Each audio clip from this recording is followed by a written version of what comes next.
Oke, Assalamualaikum warahmatullahi wabarakatuh.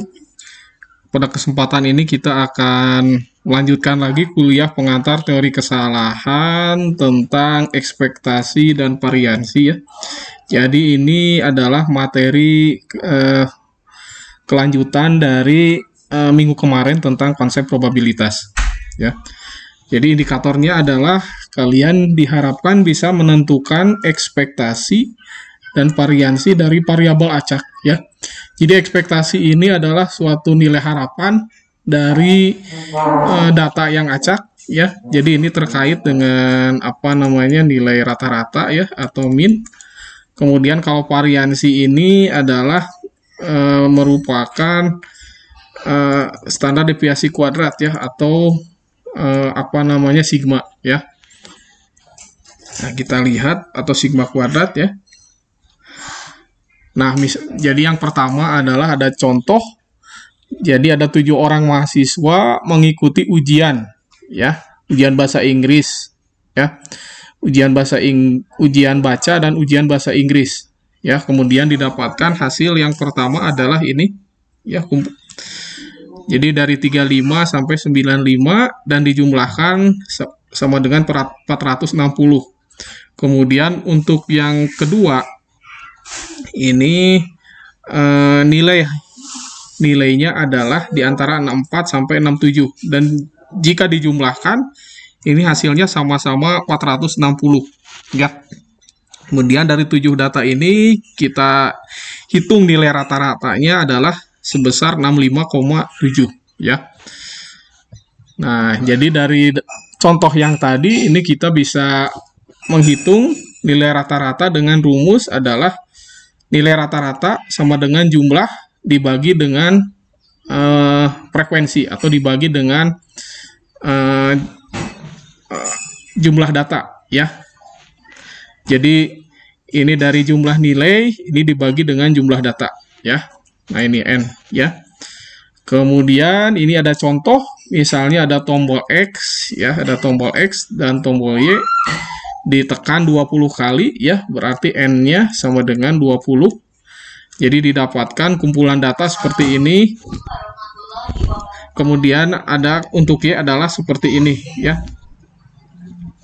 Kemudian kita lihat, jadi ini ada pemodelan nilai ujian sebagai variabel acak ya. Jadi kita bayangkan suatu percobaan acak di mana kita memilih satu nilai dari tiap kotak ini ya, kotak X dan kotak Y ya. Jika ujian membaca adalah X ya, ini baca ya. Kemudian jika Y ini adalah menulis ya. Kemudian bila pilihannya dilakukan sebanyak ribuan kali, berapakah nilai rata-rata X dan Y ya. Nah, kita lihat dari sini. Jadi ini kita harus hitung probabilitasnya atau peluangnya ya. Ini adalah peluangnya ya atau probabilitas ya. Nah, ini probabilitasnya dihitung. Untuk kotak pertama ini dari 7 data masing-masing berbeda, sehingga probabilitasnya adalah 1/7 semua ya.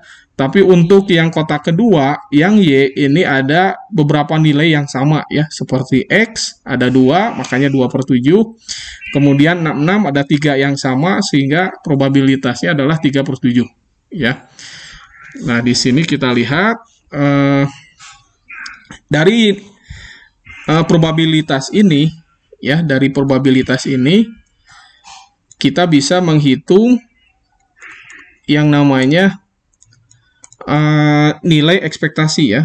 Jadi dari probabilitas ini kita bisa menghitung nilai ekspektasi. Nah, nilai ekspektasi ini adalah data dikali dengan, jadi ini data dikali dengan probabilitasnya ya, dikali dengan peluangnya ya.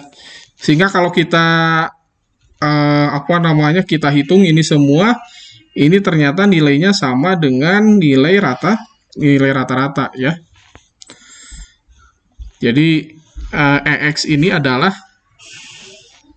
Nah, ini juga mirip ya. Ini sama ya, data dikali dengan probabilitas ya.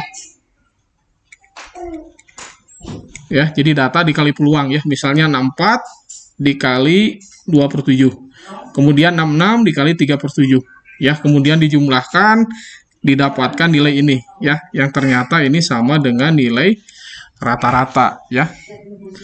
Nah, kemudian kita tuliskan definisi ini adalah sebagai penjumlahan dari data dikali peluang ya. Jadi ini adalah jumlah dari data dikali peluang ya. Jadi jumlah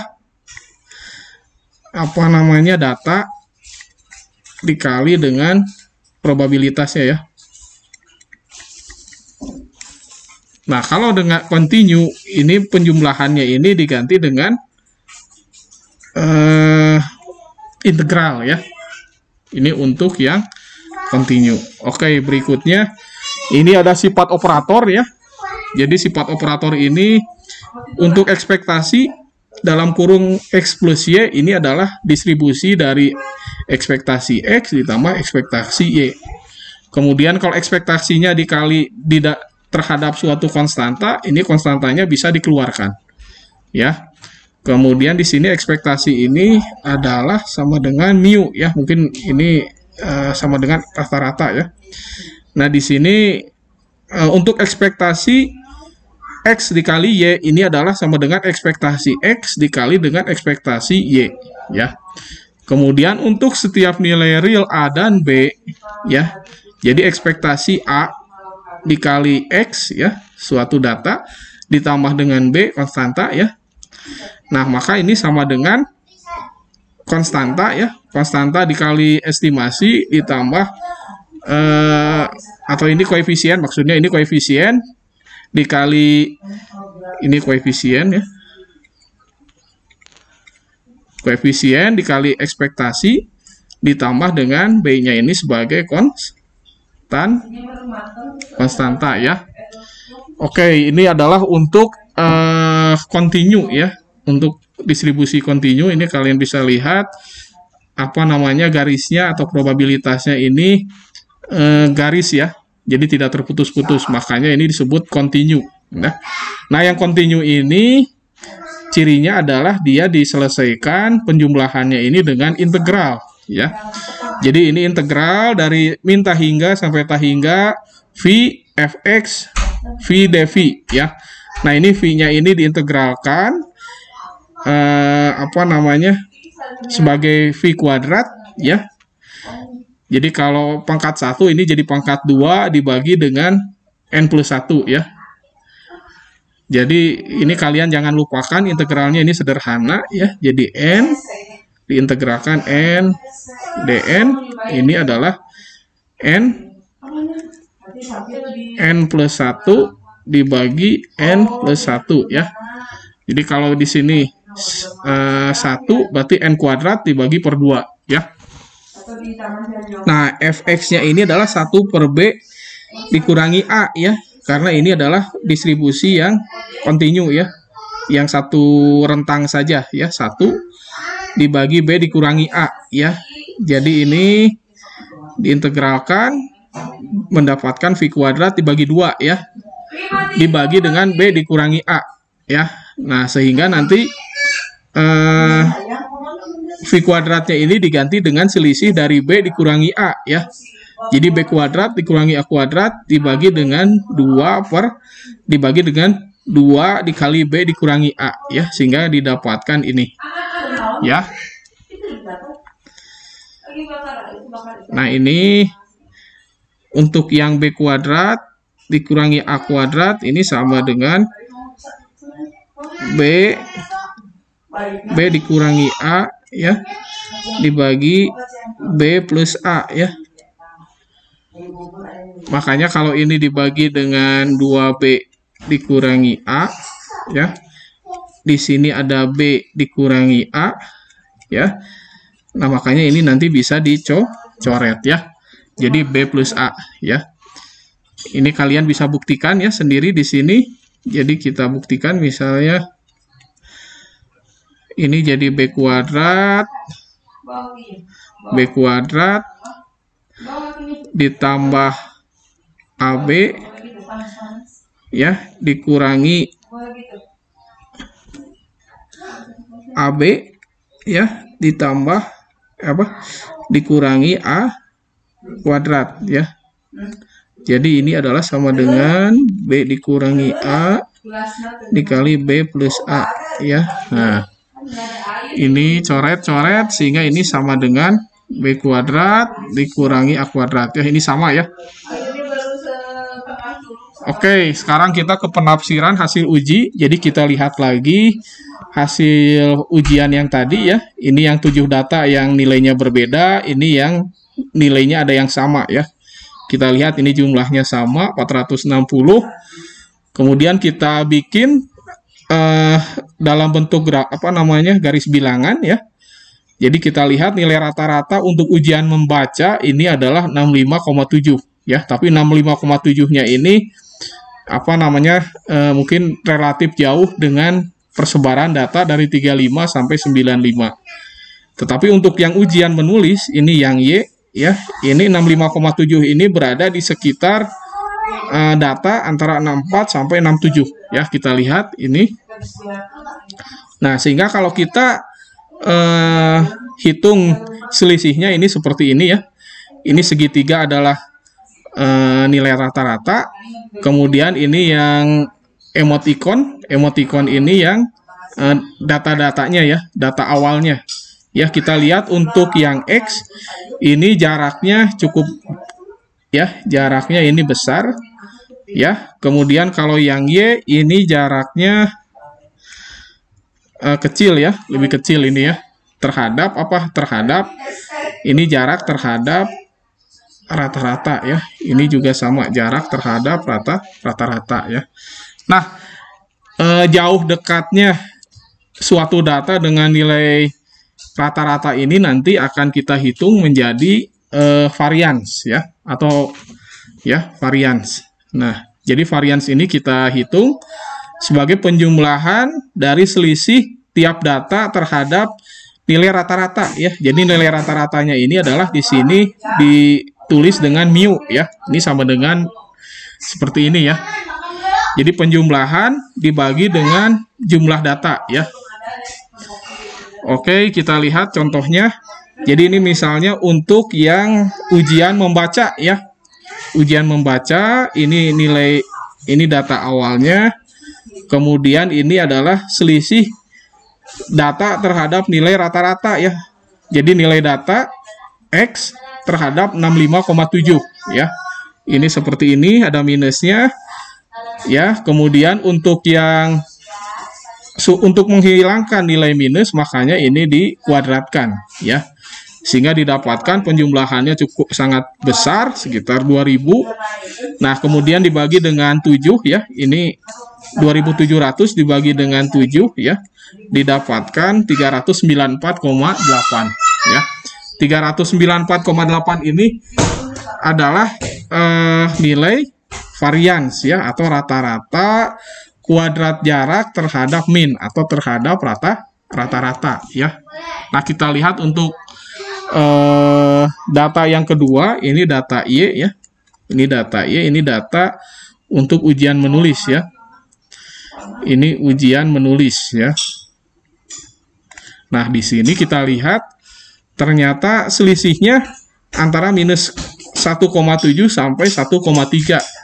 Dan kalaupun dikuadratkan ini nilainya masih relatif kecil ya. Jadi ini hasilnya jauh lebih kecil daripada ujian membaca atau data X ya. Ini lebih kecil daripada X ya. Nah, kemudian untuk percobaan kedua kita lihat X dan Y ini sebanyak 100 kali ya. Berarti ini N-nya sama dengan 100 ya. Kemudian kita tombolnya dipencet 100 kali sehingga didapatkan kumpulan data seperti ini ya. Kumpulan data X, kemudian ini ada kumpulan data Y ya. Kemudian di sini kita lihat ini masih data yang awal ujian menulis ya. Untuk data X ini kita lihat rata-rata kuadrat jaraknya adalah ini ya. Ini nilai variansnya. Kemudian ini yang untuk Y, nilai variansnya 1,3. Kemudian dari sini kita definisikan ternyata ada dua jenis ya. Ada varians untuk diskrit ya. Jadi ini sebagai penjumlahan ya, penjumlahan dari data. Maksudnya dari penjumlahan dari selisih ya. Ini penjumlahan dari selisih data terhadap ini nilai rata-ratanya ya. Jadi selisih data terhadap nilai rata-rata dikuadratkan ya. Nah, ini untuk yang kontinu ini dituliskan dengan integral ya. Kita lihat hasilnya. Jadi kita nah, ini adalah hubungan antara standar deviasi dengan varians ya. Jadi standar deviasi ini adalah akar dari varians ya. Jadi varians adalah standar deviasi kuadrat atau sigma kuadrat ya. Ini sama ya. Jadi standar deviasi ini maksudnya adalah untuk supaya nilai simpangan tadi memiliki unit ya, atau memiliki di sini adalah satuan ya, memiliki satuan yang sama dengan data ya, sebagai rata-rata jarak terhadap min ya, atau rata-rata selisih terhadap min ya, atau terhadap rata-rata ya. Jadi varians dari kesimpulan ini, varians merupakan harga rata-rata kuadrat ya terhadap jarak terhadap min ya, atau standar deviasi kuadrat ya. Oke, sekarang kita lihat ini perbedaan antara min dan untuk min dan ekspektasi ya. Jadi kita lihat min ini adalah data nilai rata-rata dari data yang telah didapatkan ya. Sedangkan ekspektasi atau harapan ini adalah nilai rata-rata yang akan didapatkan ya. Nah, begitu juga ini dengan varians ya. Varians, kalau variansnya diturunkan dari min, ini adalah sebaran data yang telah didapatkan. Kemudian kalau misalnya min variansnya dari ekspektasi, ini adalah data yang akan didapatkan ya. Jadi ini bedanya. Data ini adalah hasil percobaan, variabel acak ini adalah suatu estimasi atau suatu perkiraan ya. Nah, varians ini mirip ya hasilnya dengan yang tadi. Jadi misalnya varian dari CX, nah ini adalah harusnya ini C dikali varian X ya, ini harusnya ya, ini maaf nih salah. Kemudian jika X-nya ini ditambahkan dengan C, ya ini sama aja ya. Kemudian jika X dan Y-nya ini adalah variabel independen, maka nanti variannya ada dua ya. Jadi varians X plus Y ini adalah varian X ditambah dengan varian Y ya. Kemudian kalau dikurangkan berarti variannya dikurangkan ini ya, dikurangkan. Oke, ini hubungan varians dengan ekspektasi ya. Berarti kalau ekspektasi ini tadi kita lihat ini sebagai apa? Nilai yang akan diperoleh ya. Berarti nanti ekspektasi ini adalah, kalian kalau ingat-ingat lagi yang tadi, ini adalah ada hubungan probabilitas dikali dengan data ya. Nah, di sini kita lihat.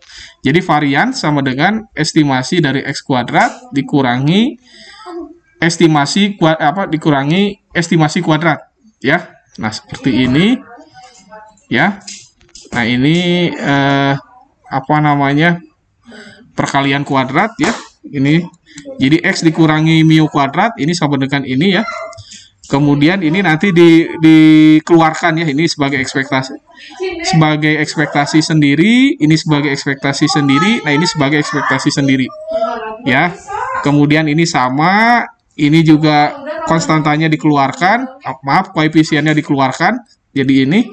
Nah, ini ekspektasi terhadap rata-rata adalah rata-rata itu sendiri ya. Kemudian ini didapatkan ya. Jadi ini sama dengan 1, ini juga kuadrat, jadi sehingga rumusnya didapatkan pembuktian dari yang awal ya.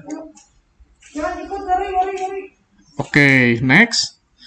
Nah, kita lihat misalnya hasil penjualan AC di sebuah toko ya di sini menunjukkan distribusi probabilitas ya. Kalau ada probabilitas berarti ini adalah ekspektasi ya. Ya, expectation. Nah, ekspektasinya adalah berarti data dikali dengan peluang ya. Ini semua ya data. Jadi ini datanya, ini data ya. Ini data, kemudian ini peluangnya ya. Ini data peluang ya. Jadi ini data kali peluang, data kali peluang, data kali peluang. Nah, ini hasilnya adalah sebagai rata-rata ya, rata-rata dari ekspektasi ya. Kemudian untuk varians ini adalah kita dengan mengurangkan data tadi terhadap nilai rata-rata ya. Ini ya. Rata-rata dikuadratkan ya. Jadi 0 dikurangi 0,75 dikuadratkan dikali 0,5 ya. Nah, ini karena masih berupa ekspektasi, berarti ini masih dikalikan dengan dikalikan dengan probabilitas ya. Ini pengganti dari pembagi dengan n ya. Makanya ini dikali dengan probabilitas ya. Ini 0,5 ini probabilitas ya. Ini sama. Kemudian 0,3 ini ya. Kemudian 0,15 ini ya. Ini probabilitas, kemudian ini yang 0,05 ya. Ini ya. Nah, jadi karena variansnya didapatkan dari ekspektasi, makanya kita menghitung variansnya menggunakan probabilitas ya. Kemudian dari varians ini kita akarkan, ini didapatkan standar deviasi ya. Jadi standar deviasi adalah, kalian bisa lihat ini adalah akar dari varians ya, akar dari standar deviasi kuadrat ya, atau akar dari varians ya.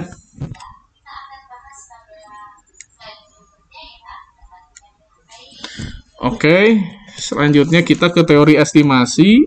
Jadi estimasi ini adalah untuk memperkirakan dari suatu populasi ya. Jadi bila kita ingin mengestimasi statistik suatu populasi berdasarkan sampel, diperlukan suatu interval kepercayaan ya, atau confidence interval ya. Jadi kepercayaan ini tidak sama dengan keandalan ya. Jadi keandalan ini, reliability ini lebih ke presisi ya. Nah, kemudian keputusan diambil berdasarkan tingkat kepercayaan atau A confidence level ya. Jadi tingkat kepercayaan yang umum digunakan adalah 95% ya. Kemudian tingkat kepercayaan statistik adalah Q ya. Jadi dari Q sampel ini plus minusnya adalah 1,96 dikali SE ya. Jadi SE ini adalah standar error atau margin error ya.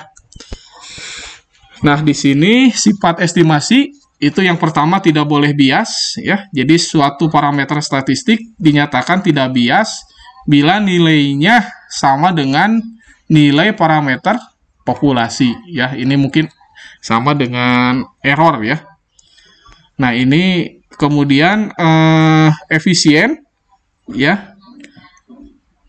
Jadi bias ini ya, ini ya nilainya sama ya dengan nilai parameter populasi ya. Jadi ini yang populasinya ya. Ini yang populasinya. Kemudian bila suatu distribusi terdapat 2 set parameter statistik, maka parameter statistik yang variansnya terkecil ya, jadi variansnya lebih kecil ya, itu berarti dia lebih efisien ya. Kemudian estimasi titik ini diberikan dalam bentuk suatu nilai, misalnya jarak. Kemudian ada juga estimasi dalam bentuk interval ya, jadi plus minus ya. Nah di sini ya tadi presisi ini terkait dengan reliability ya. Kemudian kesalahan sampel ini didefinisikan sebagai kesalahan ini adalah penyimpangan ya. Nah ini kesalahan ya. Ini ya sebagai penyimpangan atau perbedaan antara statistik sampel dengan populasi ya. Jadi yang X dikurangi dengan mu ya. Jadi merupakan konsep penting dalam mengeneralisir pola suatu sampel terhadap populasi asal sampel tersebut ya. Jadi ini untuk mengeneralisir ya. Kemudian kualitas statistik inferensial bergantung pada kesalahan sampelnya. Jadi kualitas statistik ini bergantung pada kesalahan sampel. Oke, ini adalah tingkat kepercayaan estimasi parameter populasi ya. Jadi di sini bila mu S dan sigma S adalah min atau rata-rata ya. Kemudian sigma S-nya adalah standar deviasi ya. Maka interval kepercayaan suatu min populasi berada pada interval tertentu dapat diringkas pada tabel berikut ya. Jadi interval kepercayaan antara paling besar ini 99,73%, ada 99%, 98%, 96%, 95,45%, 95% dan 10% dan 90%. Nah, di antara semua level kepercayaan, interval kepercayaan ini paling banyak digunakan adalah 95% ya, atau 1,96 dikali SE ya. Oke, ini berlaku untuk jumlah sampel lebih besar atau sama dengan 30 ya. Makanya untuk pengambilan data ya minimal itu jumlah datanya adalah 30 kali ya, supaya ini mendekati sifat dari populasi ya. Nah, ini adalah gambarnya ya, gambar distribusi normalnya ya. Jadi ini yang diarsil ini adalah data atau nilai data yang berada di dalam rentang kepercayaan 95% ya. Ini yang hijau ini ya. Jadi minus dari daerah minus hingga daerah plus 1,96 SE ya. Nah, ini adalah confidence levelnya ya, yang 95%. Oke, ini kemudian untuk interval kepercayaan untuk min populasi ya. Min populasi ini adalah rata-rata dari populasi. Jadi untuk sampel besar, N lebih besar atau sama dengan 30, variansinya adalah sigma ya. Maka di sini ada sampel dengan pengembalian M plus minus rentang kepercayaan dikali S ya. Jadi ini nilai rata-rata ditambah dengan level kepercayaan dikali sigma dibagi dengan akar N ya. Kemudian kalau misalnya datanya tidak ada yang berulang, maka ini ada N besar ya. Jadi akar N besar dikurangi N kecil dibagi N besar dikurangi N kecil ya. Kemudian ini sama untuk sampel besar ya, yang N kecilnya lebih besar atau sama dengan 30 ya, dan variansi populasinya tidak diketahui sehingga menggunakan varian sampel ya, varian sampel.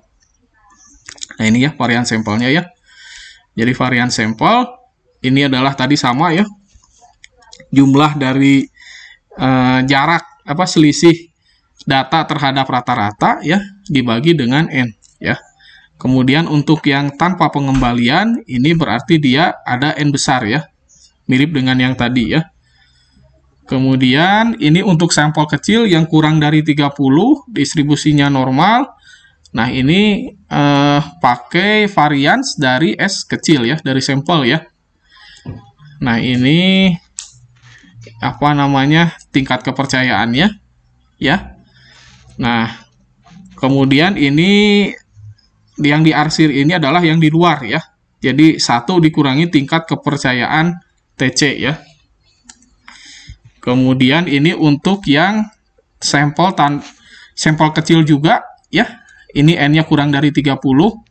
Distribusinya populasi normal ya. Makanya ini pakai varian S, varian sampel ya. Kemudian di sini untuk analogi seperti ini ya, plus minus ya, karena ini merupakan suatu rentang. Kemudian di sini daerahnya adalah di antara minus ini hingga plus minus hingga plus ini ya. Ini maksudnya plus ya. Nah, ini sama ya. Ini yang diarsir, ini yang di luar ya. Ini yang di luar ya. Oke, terima kasih atas perhatiannya. Untuk diskusi lebih lanjut, kita akan lanjutkan di sesi tutorial. Terima kasih. Wassalamualaikum warahmatullahi wabarakatuh.